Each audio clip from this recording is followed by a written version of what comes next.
After the end of World War II, the world was split into two, East and West. This marked the beginning of the era called the Cold War.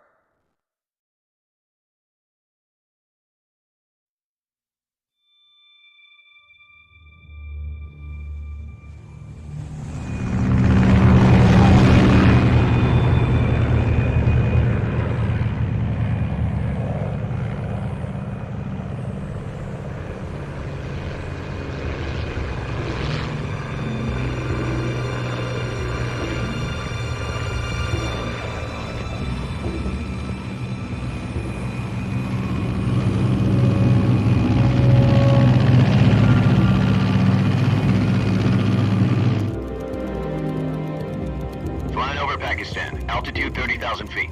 Approaching Soviet airspace.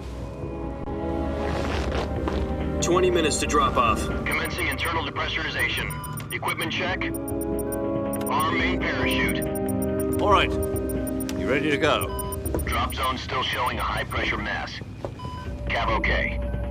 Good. We've got high visibility.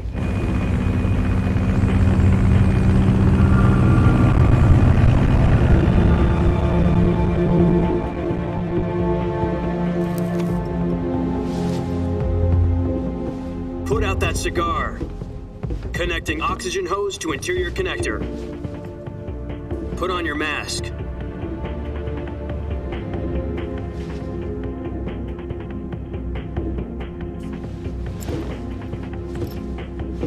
Does this panty waste know what he's doing?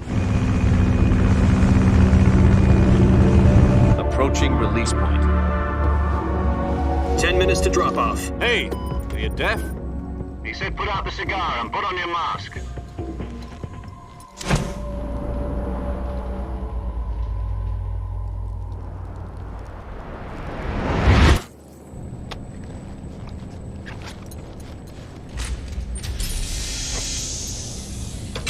Depressurization complete. Checking oxygen supply. 6 minutes to drop off. Opening rear hatch.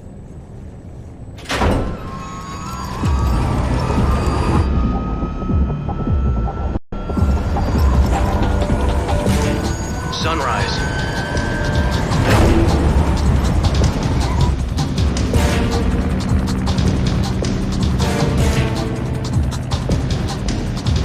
External temperature minus 46 degrees Celsius. 2 minutes to drop off. Stand up. You'll be falling at 130 miles per hour. Try not to get frostbite from the wind chill. 1 minute to drop off. Move to the rear. Activate bailout bottle. This is one for the history books. The world's first halo jump.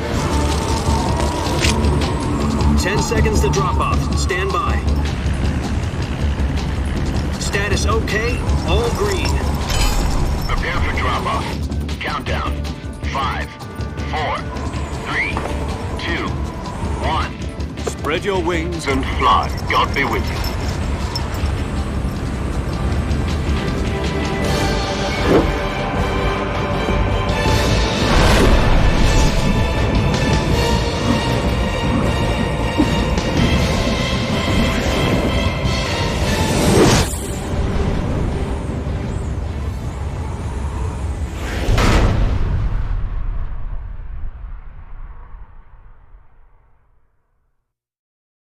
Jack, I've got some important news. The head of the CIA has finally given us the green light for the virtuous mission. Virtual mission? No, the virtuous mission. The future of our Fox unit depends on it. If it succeeds, we'll be officially organized into a unit. Virtuous mission? Sounds like some kind of initiation ritual. You know, don't get cocky. This isn't a training op. Right. So what exactly is this wonderful mission? Well, about 2 years ago, a certain Soviet scientist requested asylum in the West through one of our moles. His name is Nikolai Stepanovich Sokolov. He's head of the OKB-754 Design Bureau, one of the Soviets' top-secret weapon research facilities, and the East's foremost expert on weapons development. Sokolov? Isn't he that famous rocket scientist? The very same. On April the 12th, 1961, the Soviets achieved the first manned spaceflight in history. The Earth was blue, but there was no God. Well spoken. The rocket that carried Yuri Gagarin into orbit was the A-1, known as the Vostok rocket. Sokolov is said to be the man most responsible for the multi-engine cluster used in that rocket. After Gagarin's flight, Sokolov left rocket development to become the head of the newly established Design Bureau. From a lowly technician to head of a design bureau, that's quite a success story, so why do you want to defect?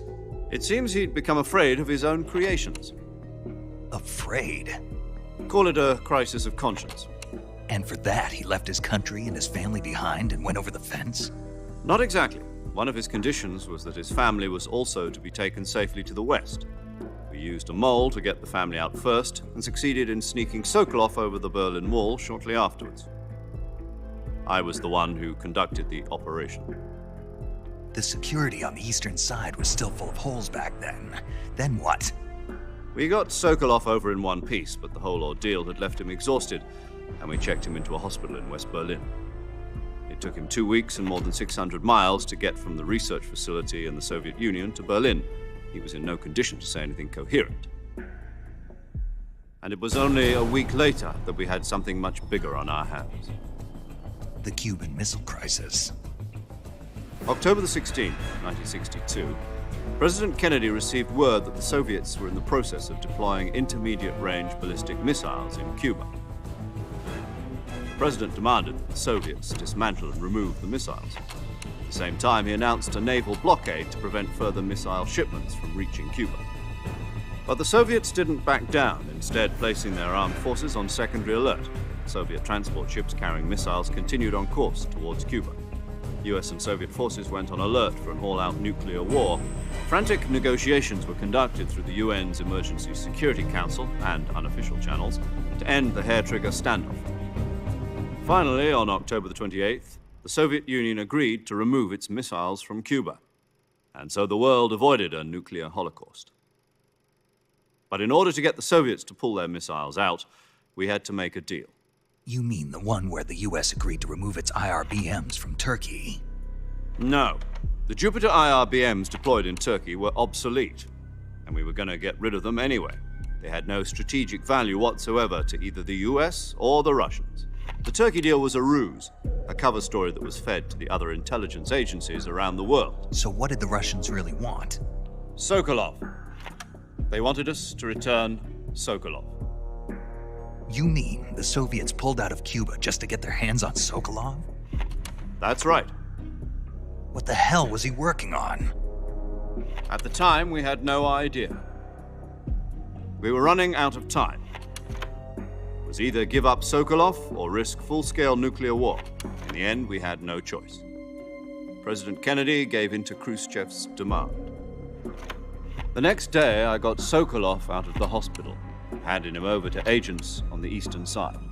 Sokolov kept on screaming, "Save me," until he disappeared from my sight. Then a month ago, we received some new information from one of our moles. About Sokolov? Yes. He was taken back to the research facility and forced to continue working on the weapon in question under KGB supervision.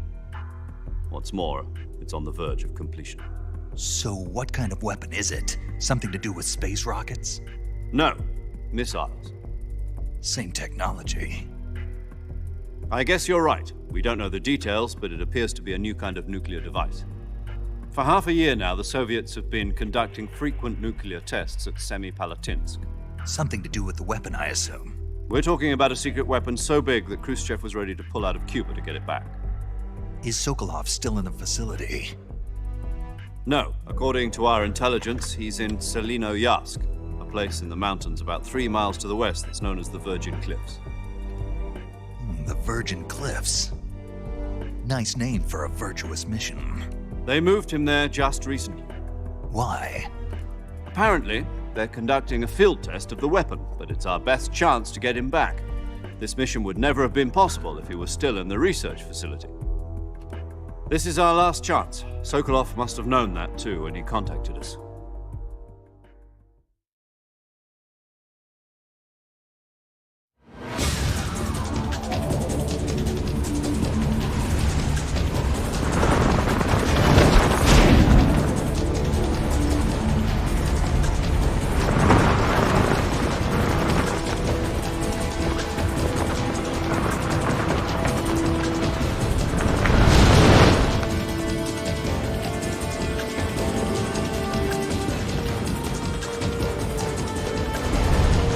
Listen up, Jack. Your mission is to infiltrate Selino Yask in the Soviet mountains, ensure the safety of Sokolov, and bring him back to the West.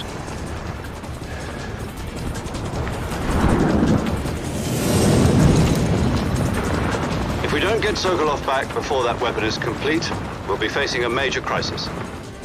The clock is ticking.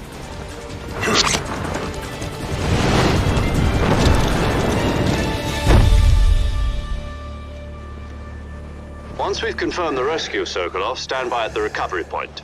A recovery balloon will be dropped at that point. Helium will be pumped into the balloon to inflate it. The process takes about 20 minutes. Once it's complete, the gunship's arm will latch onto the balloon and pull it up. The Fulton surface-to-air recovery system. I'm familiar with the theory. Take it easy. It's been combat-proven. Do you think Sokolov is up to it? The shock will be less than during a parachute jump, and the arm can handle up to 500 pounds. So you're planning on going over the border in a single combat Talon? She's equipped with two 6-barrel 20mm Vulcan cannons, as well as two 40mm machine guns. Sounds like she could hold her own against a battalion of tanks. Even with the fuel in the reserve tank, we're facing a 4-hour time limit. If all goes well, it shouldn't take more than a few hours. Home in time for dinner. But if anything goes wrong, you'll be eating dinner, breakfast, and all the rest of your meals in the jungle.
Do you copy? You're already in enemy territory, and somebody might be listening in. From here on out, we'll be using code names to refer to each other. Your code name for this mission will be Naked Snake. I'll be referring to you as Snake from now on. You're not to mention your real name. Snake? What, you don't like snakes? What do you mean? You've eaten one before, haven't you? In survival training. I'm glad to hear that. I don't know if I'd ever order one in a restaurant, but... Be careful, you might not have a choice. What about you, Major? What should I call you? Let's see. I'll be Tom. Call me Major Tom. This will be a sneaking mission. You must not be seen by the enemy. You must leave no trace of your presence. Is that clear? This kind of infiltration is the Fox unit's speciality. In other words, weapons and equipment are procured on site. That goes for food as well. You're completely naked, just as your name implies. Great. Now I see why you asked me if I like snakes. I suppose calling me Snake was your idea of a joke, too. No. There's a good reason for that. I'll tell you later when the time is right. Gotcha. Getting back to the subject, how exactly am I supposed to feed myself? You've been issued a knife and a tranquilizer gun. Use them to hunt for food. You'll also find some medical supplies in your backpack. Yeah, about the backpack. I lost it in a tree on the way down. I see. Well, you'd better go back and get it then. You know where it is? No problem. I can see it from here. It's stuck on a branch. To climb a tree, stand in front of a tree that's covered in ivy and press the action button. I'll be monitoring your progress over the radio. We can't risk violating Soviet airspace, but I'll be in the gunship. My frequency is 140.85. I'll give you a call if I need to talk to you.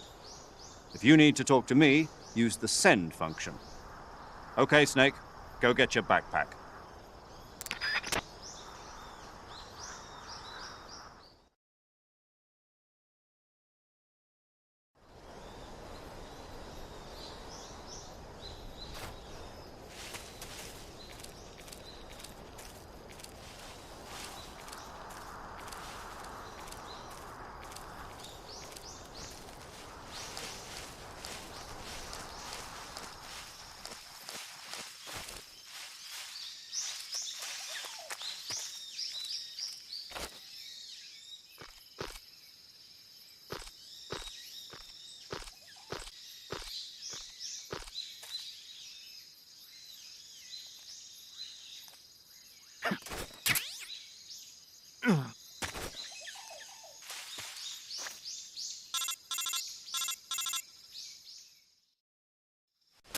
I see you've retrieved your backpack, Snake.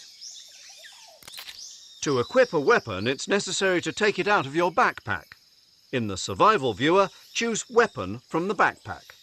The weapons you're currently holding will be displayed on the touchscreen. Choose the weapon you want to swap out, then press the Enter button. Next, you'll see a list of all the available weapons in your possession. Select the weapon you want to use and press the Enter button to take it out of your pack. For other equipped items, just do the same thing from Item. Got it. Use the survival viewer backpack. Yep, that's right.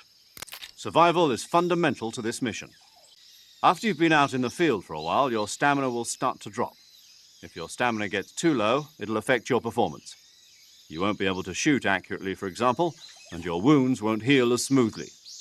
Keep an eye on your stamina so you don't run out. To recover lost stamina, you can hunt for local flora and fauna. You can use either your tranquilizer gun or your knife to hunt. My only weapon is a Mark 22 Hush Puppy tranquilizer gun?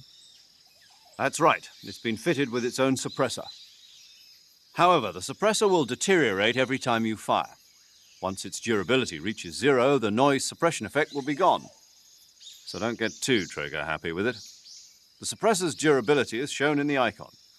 Any weapons and equipment beyond what you're carrying now, you'll have to find as you go. I have to find my own weapons and equipment?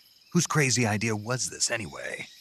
Solo covert actions are standard Fox operating procedure. You can't leave any traces of your presence. No weapons, equipment, footprints, sweat, or bodily waste. The same goes for bullets and cartridges, too. Your presence in enemy territory is already a violation of international conventions of warfare. There aren't supposed to be any American soldiers in Russia. It could spark an international incident. You can't let anyone see you. You can't let the enemy know you're there. This is a stealth mission. You're a ghost, Snake, in every sense of the word. And there'll be no rescue if you're captured. The military and US government will deny any involvement in the affair. Then I'll just have to take care of myself, huh? I'm afraid so. You've been given a fake death pill for that purpose. SIS guidelines stipulate that soldiers on covert ops like this one be issued a potassium cyanide capsule. Tape it to your body so you can take it when you need to. How generous of you. Use it if you're taken prisoner by the enemy. It'll send you into a state of false death for a short time. Fooling them into thinking that I'm really dead. So how do I come back to life? Just take the revival pill. You mean that thing they put in my tooth before the mission? That's the one. But be careful. If you remain in a state of false death for too long, nothing will be able to bring you back. Remember that. I'll keep it in mind. You said this was a solo mission, right? Right. I guess that means I can't count on any reinforcements. Correct. The mission rests entirely in your hands. A real one-man army. Relax. There's a support team ready to back you up over the radio. Who? I'll introduce them to you. This time, survival is of utmost importance. The first member of the support team will be in charge of monitoring your physical condition, acting as a medic, so to speak. as well as recording your mission data. She's a member of Fox as well, and she's here on the gunship with me. She? Hello, Snake. I'm paramedic. Nice to meet you. Paramedic. As in a medic who comes in by parachute. Aren't you going to tell me your real name? Are you going to tell me yours, Mr. Snake? My name, huh? It's John Doe. And they call you Jack for short. You're a regular Captain Nemo. A name means nothing on the battlefield. After a week, no one has a name.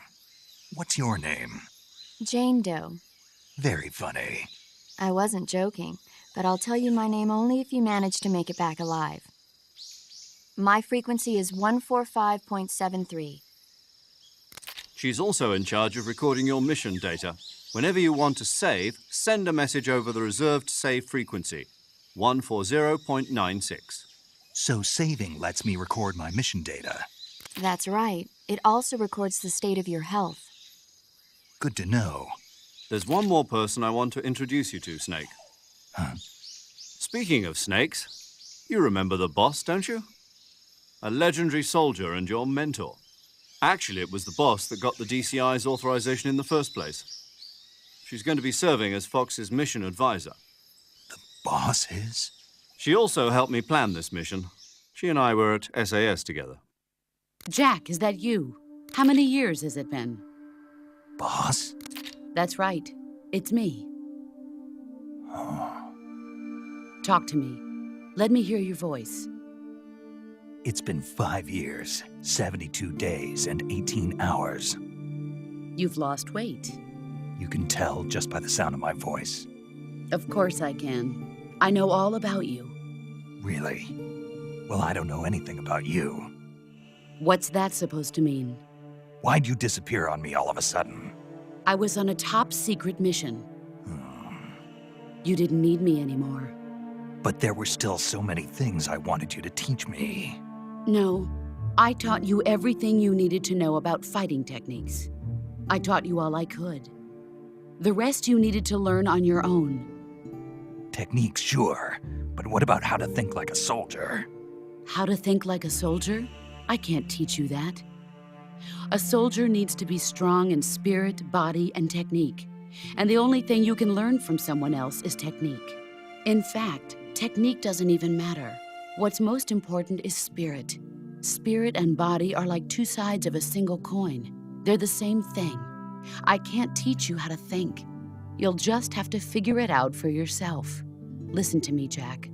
Just because soldiers are on the same side right now doesn't mean they always will be.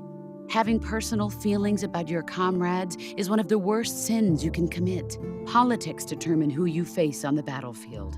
And politics are a living thing. They change along with the times. Yesterday's good might be tomorrow's evil. Is that why you abandoned me? No, it had nothing to do with you. I already told you, Jack. I was on a top-secret mission. A soldier has to follow whatever orders he's given. It's not his place to question why. But you're looking for a reason to fight. You're a natural-born fighter, but you're not quite a soldier. A soldier is a political tool, nothing more. That's doubly true if he's a career soldier. Right and wrong have no place in his mission. He has no enemies and no friends. Only the mission. You follow the orders you're given. That's what being a soldier is.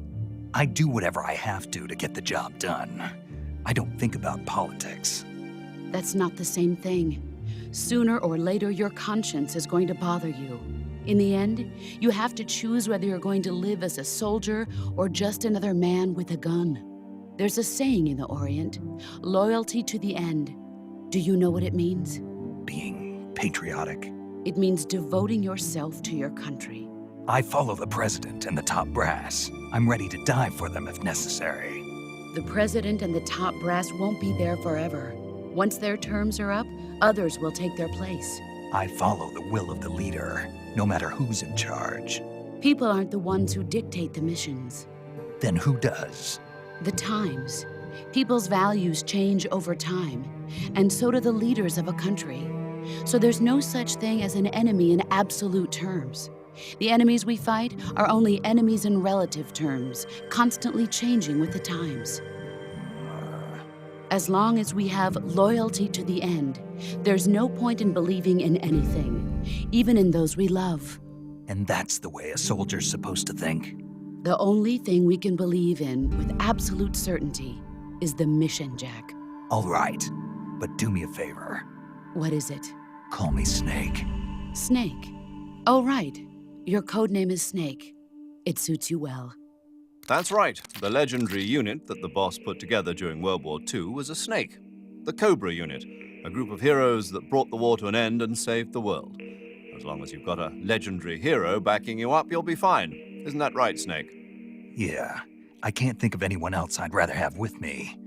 Oh, and one more thing, boss. Yes? It's good to hear your voice again. Same here. After all, who knows if either of us will make it out alive? Snake, you are always best at urban warfare and infiltrating buildings. But this is the jungle. Survival is going to be key. Those CQC techniques I taught you are sure to come in handy. CQC? Close quarters combat, huh? I've been in the Green Berets for the past few years. I'm probably pretty rusty. Not to worry. I'll be here to help you remember. After all, this is your first actual survival mission.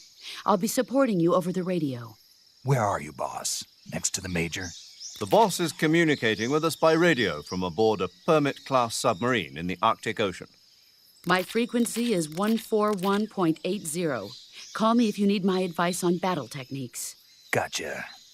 Your mission is to retrieve Dr. Sokolov. Dr. Sokolov is being held in an abandoned factory located to the north of your current position. Avoid heavy combat and don't let anyone see you. Don't forget that this is a stealth mission.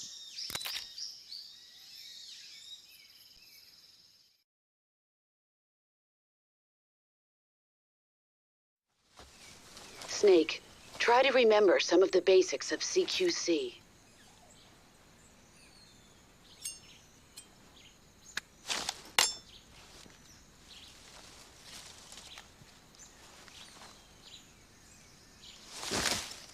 Commencing virtuous mission now.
Major, I've spotted 2 enemy soldiers.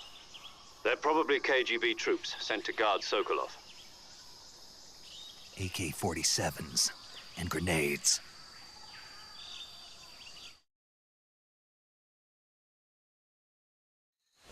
Snake, your presence in Soviet territory is already a violation of international law. We can't let the Kremlin find out that the CIA and the American government are involved.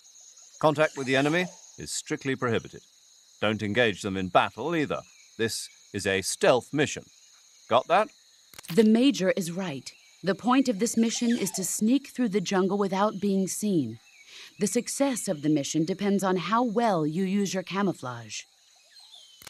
Change your camouflage by selecting Camouflage from the Survival Viewer.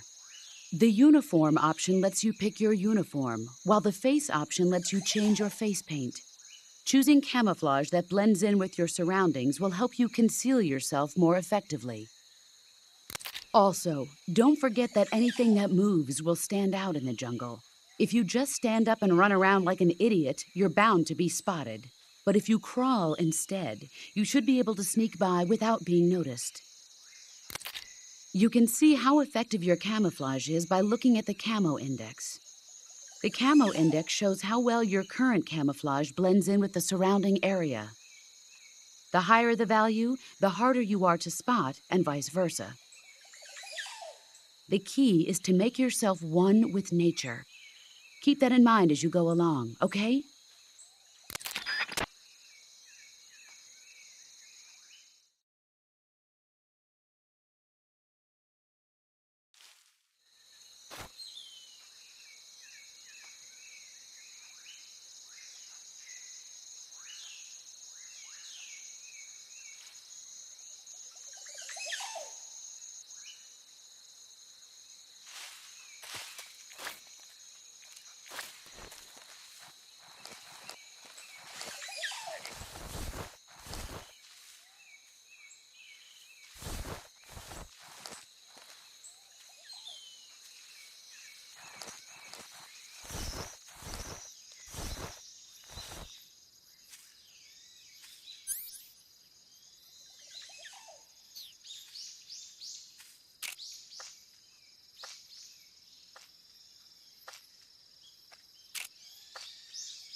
HQ, please respond. What's going on? Respond. There's something wrong. Support unit, confirm their status.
HQ, please respond. This is HQ. Patrol here. We've lost sight of the intruder. Going into high alert. Acknowledged. The enemy is still nearby. Pursue and engage him.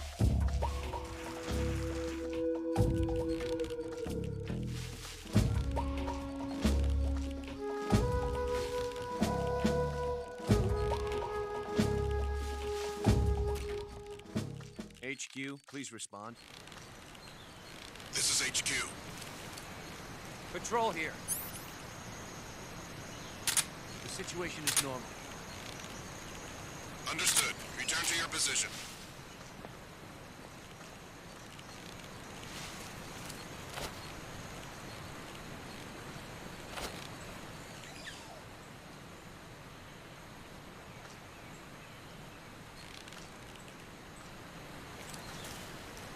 I think I saw something.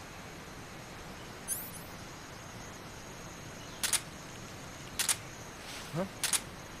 Who was that just now?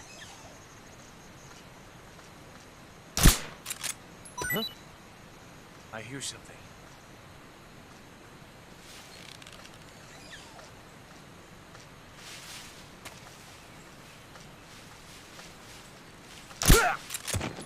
There's nothing here. Huh?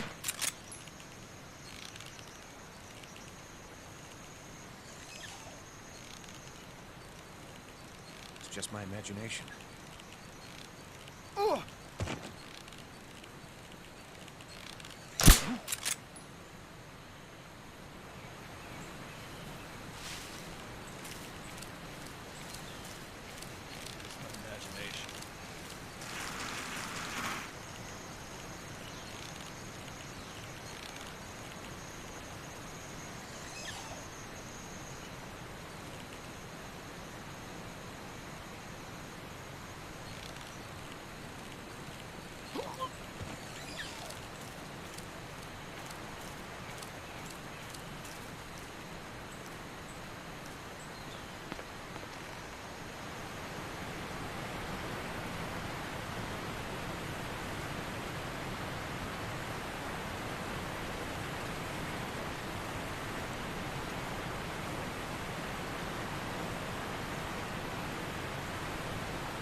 My imagination.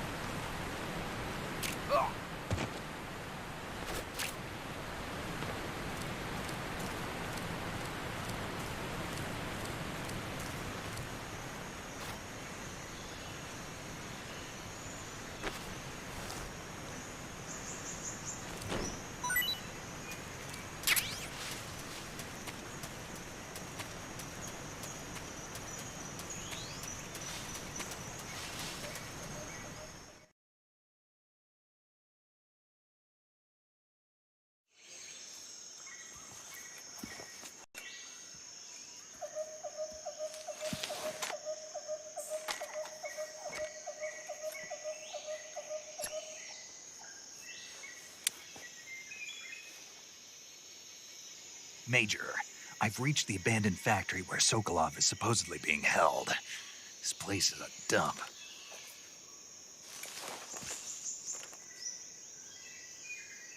I can't see Sokolov from here. The security is pretty tight. There are sentries posted around the perimeter. I wonder how many are inside.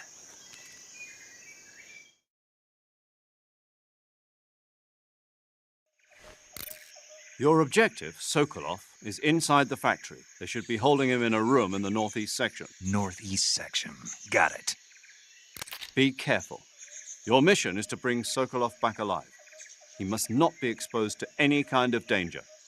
Do not approach Sokolov while in the alert phase. Right. Oh, and one more thing, Snake. You mean there's more? No, it's just that when you get to Sokolov, I want you to tell him something from me. And that is? Sorry for being so late. Is that all? Yes. Understood. Beginning my approach to the target.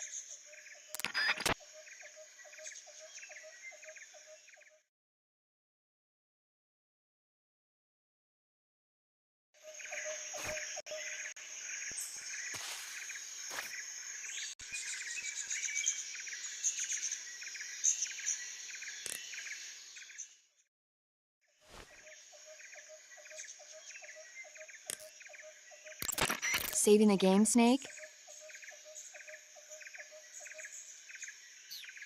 Okay, good luck, Snake. Thanks.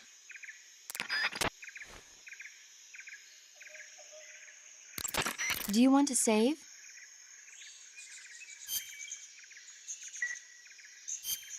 Hey, Snake, you ever heard of Godzilla, King of Monsters? No, what is it? It's a movie. You haven't seen it? Nope. It's about this monster called Godzilla, who grows to an enormous size in a nuclear test and goes on a rampage in Tokyo. Nuclear test, huh? Then the Marshall Islands must be crawling with giant monsters right about now. It's just make-believe. Maybe that's why my pants have been so tight lately. Snake, it's a movie, not a report out of Los Alamos. I know. So then what happened? Godzilla is immune to all weapons, and humanity has no way to stop the monster. Dr. Shirazawa develops a new type of weapon, but meanwhile, Godzilla is getting closer and closer to Tokyo, obliterating everything in its path. It was originally a Japanese movie, but they made an American version, too. I recommend seeing the original Japanese one if you ever get the chance. It's mostly mindless fun, but it's also got a serious anti-nuke message as well. Where can I see the original? You'll just have to go to Japan. Really? That's too bad. Well, if you wait 40 years, you might be able to see it in America, too. Why's that? 2004 will be Godzilla's 50th birthday. You think they're still going to be making Godzilla movies then? Of course! Everybody loves Godzilla. You sure know a lot about movies. I don't suppose you're the movie-watching type, are you? Not really. Okay, then I'll tell you everything I know. When the going gets tough, movies can save your life. It's always good to be able to look at things from a different perspective when you get in a jam. That's the magic of movies. No kidding. Well, I guess it might at least make a nice distraction. That's the spirit, Snake. Have a little fun.